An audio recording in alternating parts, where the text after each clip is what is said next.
$2 trillion. That's how big the AI market could be by 2030. AI is everywhere in our lives. It impacts the way we communicate. It impacts the way we get around. I'm sure many of you use Google Maps to get here today. It impacts the way we view our own health through our wearables, and it even impacts the way we view each other through the media that we consume. But as AI, artificial intelligence, weaves itself deeper and deeper and deeper into the fabric of our lives, it brings with it the good and the bad. On one hand, the bad. AI is actively being used to propagate misinformation in the world. For example, in 2024, the Associated Press reported a wave of AI deepfakes related to several European and Asian elections. There are real concerns over the fairness, ethics, and bias, especially where AI directly impacts the livelihoods of people. Think about things like medicine, banking, or law, where AI can make a decision that impacts your life. There are questions of surveillance and privacy in use cases like facial recognition, and in fact, in 2019, the city of San Francisco chose to ban facial recognition use by law enforcement and several agencies. And more today, there are even concerns about the environmental impacts of AI. Things like waste, water, energy, and emissions from some of the large data centers that run our favorite models. But, on the other hand, AI has driven tremendous innovation in so many different sectors. For example, you might have heard of a model called AlphaFold, which helps researchers predict the structure of proteins, DNA, and RNA. So far, the model has helped researchers understand and predict over 200 million protein structures, and it helps 2 million researchers in 190 different countries solve important problems like things related to malaria, Parkinson's, and even breaking down plastics. That's incredible. And it's innovation far beyond our imagination. So, AI is prolific. It has a huge impact on our lives. The question I started asking myself is, well, what say do we have? We, you and me, regular people, what role do we play in promoting the good and governing the bad? And as I thought about this question, I realized the answer was right in front of my face. You see, my whole life, I have been surrounded by amazing people who share some facet of their identity with me, and I with them. My communities, my friends, my family, my colleagues, my schoolmates. And it dawned on me that through my communities, because of the love and the trust that was built over time, my voice was most powerful. So today, I want to talk to you about mobilizing communities, specifically mobilizing communities to impact the ripples of AI. And I want to talk about you. I want to give you the playbook on how you can mobilize your communities through 3 simple, easy, pragmatic steps. The first is self-awareness and literacy. The second is advocacy, and the third is community-level AI resilience.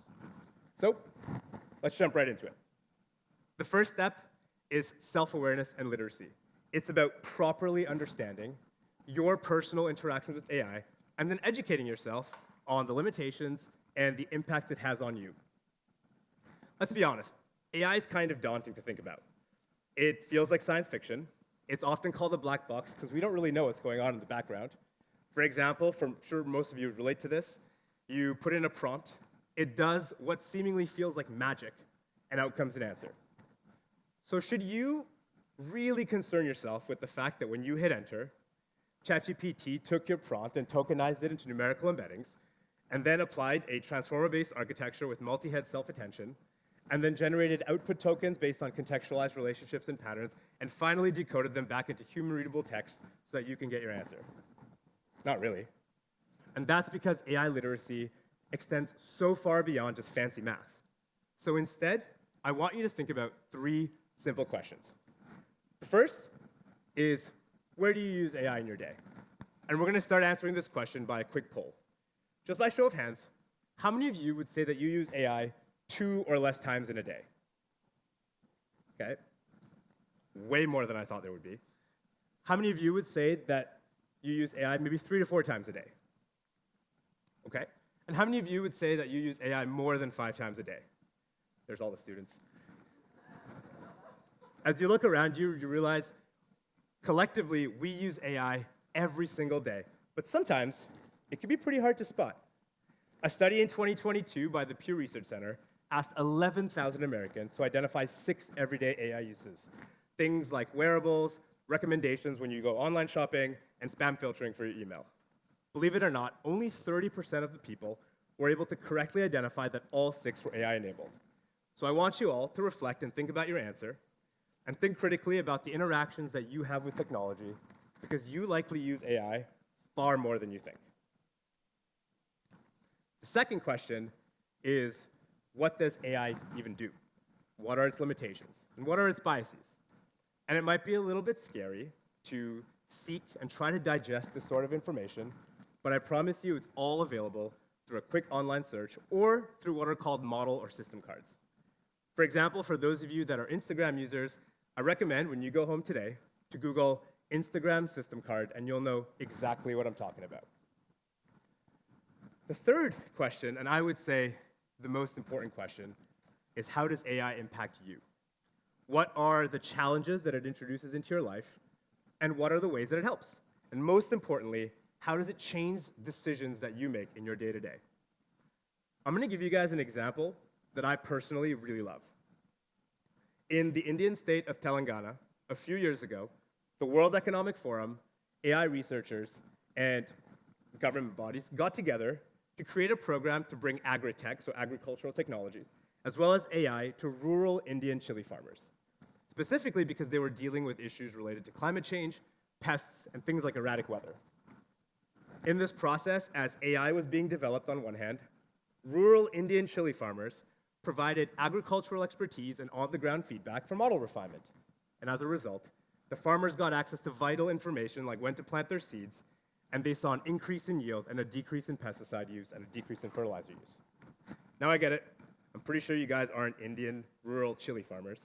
But the reason I love this example is because it so clearly demonstrates that no matter who we are or what our roles are in society, we can have an impact on the development of AI, and most importantly, AI can have an impact on us. So I want you guys to think about that a little bit. And that's step one, self-awareness and literacy. Understanding where you use AI in your day, and then educating yourself on what the impacts are and what the limitations are. Step two is advocacy. It's about engaging the people around you in open and honest conversation to promote AI literacy. Here's something really interesting about communities. They are so good for sharing information. They are formal and informal groups of people where things like stories, knowledge, and oftentimes gossip flows rather freely. And so engage the people around you in conversations about AI. Ask them the questions from step one. In Canada, roughly 70% of people report some familiarity with AI. And so your objective is to help them explore that and share. This can be as large as starting an AI discussion group in your workplace or your neighborhood, but it can also be as small as talking about it over a meal with some close family members. Trust me, it makes for riveting conversation with your in-laws. So in step two, your objective is to become a radiative force and promote AI literacy and give the people around you the space and the push that they need to start their own journeys. And you're going to do this simply through conversation. So far, so good. Pretty easy. In step one, we talked about you. In step two, we talked about also you and the people around you. In step three, we're going to kick it up a notch, and we're going to talk about community-level AI resilience. Here's a second fun fact about communities. They are so dynamic. People come and go. Knowledge evolves over time, and of course, challenges change.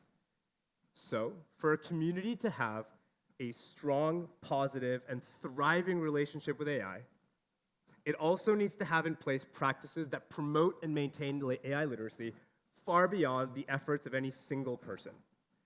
So in an effort to kind of make these memorable and easy to understand, let's call them the 3 R's of community AI resilience.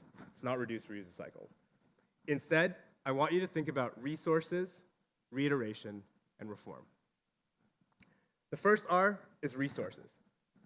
It's knowledge bases, toolkits, FAQs, guidelines, shared documents, anything that you can use to centralize information and make it accessible to the people in your community.